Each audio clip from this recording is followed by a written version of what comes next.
آج ہم تعمیر کعبہ اور نبی اکرم صلی اللہ علیہ وسلم کا حاکم مقرر ہونے کے بارے میں بیان کریں گے۔ السلام علیکم ورحمۃ اللہ وبرکاتہ۔ کعبہ شریف کے معمار اول جد الانبیاء حضرت ابراہیم خلیل اللہ علیہ السلام ہیں۔ اس وقت ان کے ساتھ ان کے لگتے جگر اور نبی رحمت صلی اللہ علیہ وسلم کے جد اعلیٰ حضرت اسماعیل ذبیح اللہ علیہ السلام بھی تھے۔ تعمیر کعبہ سے فارغ ہو کر ان برگزیدگان الہی نے دعا مانگی، اے ہمارے رب، ان اہل مکہ میں انہی میں سے رسول بھیج۔ اللہ تعالیٰ نے یہ دعا قبول کی جو نبی رحمت صلی اللہ علیہ وسلم کے بعثت کی شکل میں پوری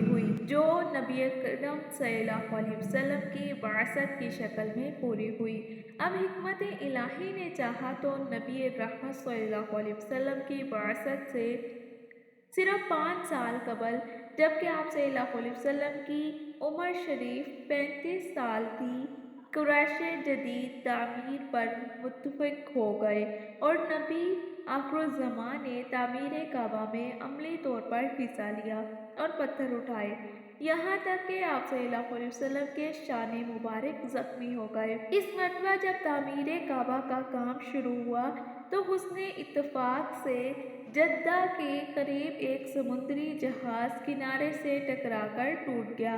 قریش کو جب اس حادثے کی خبر ہوئی تو ولید بن مغیرہ مخزومی نے جدہ پہنچ کر کعبہ شریف کی چھت ڈالنے کے لیے اس جہاز کی لکڑی خرید لی۔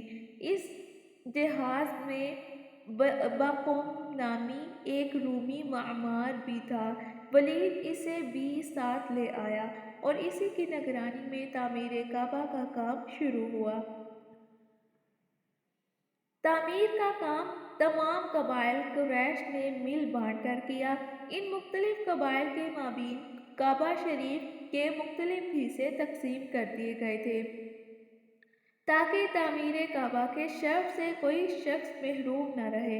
ابن اسحاق رحمۃ اللہ سے نقل کرتے ہیں کہ حافظ ابن کثیر نے لکھا ہوا ہے کہ تعمیر کعبہ کے وقت باب کعبہ والی دیوار بنی عبد المناف اور بنی زہرہ کے حصے، رکن یمانی اور حجر اسود کے درمیانی دیوار بنی مخزوم اور بعض دیگر قبائل قریش کے حصے، چھت کا کام بنی جمحہ اور بنی سہم کے حصے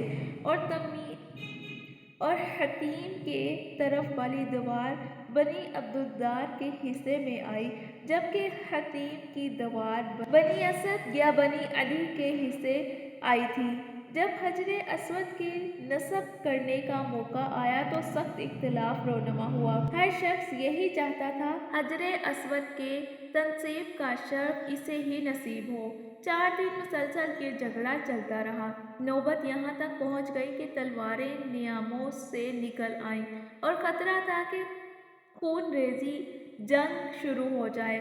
آخر 5ویں دن قریش کے سب سے عمر رسیدہ شخص ابو امیہ بن مغیرہ نے مشورہ کیا کہ کسی شخص کو حاکم یا ثالث مقرر کر کے اس کے فیصلے پر عمل کیا جائے۔ سب نے اس بات کو پسند کیا اور اتفاق کر لیا۔ طے یہ پایا کہ کل صبح کو جو شخص سب سے پہلے حرم میں داخل ہو اسے حاکم مانا جائے گا۔ اس تجویز کو بھی سب نے تسلیم کر لیا۔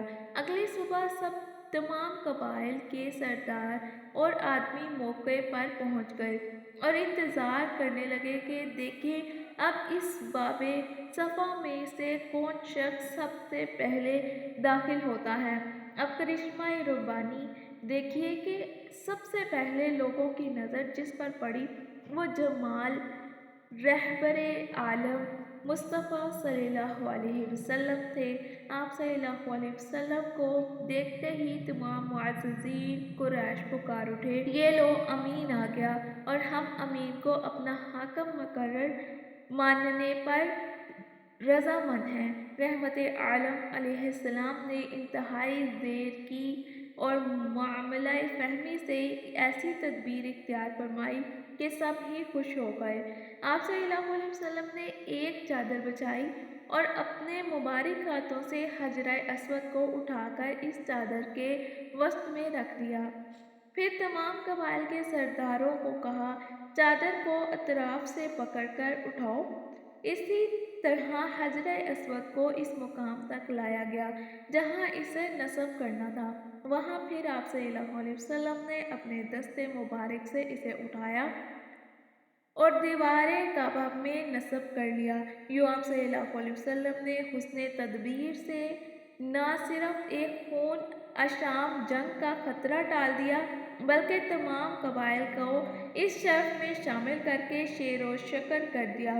کعبہ شریف کی تمام عمارت پر اب چھت ڈال دی گئی تھی، مگر سامان تعمیر چونکہ کافی نہ تھا، لہٰذا ایک طرف سے کچھ حصہ کچھ جگہ چھوڑ کر بنیادیں قائم کر دیں اور اس حصے کے گرد چار دیواری کھینچ دی۔ پھر کبھی موقع بنا تو شامل کر لیں گے۔ یہی نصف دائرے کی شکل والا حصہ حجر یا حتیم کہلاتا ہے، جس کے بارے میں عہد نبوت میں آپ صلی اللہ علیہ وسلم نے ارادہ فرمایا تھا کہ اسے بھی کعبہ میں شامل کر دوں، مگر پھر خیال آیا کہ لوگ نئے مسلمان ہوئے ہیں، دیوار کعبہ کو گرانے سے کہیں بدگمان نہ ہو جائیں۔ کعبہ شریف کی چھت 6 ستونوں پر 15 میٹر اونچی ہے۔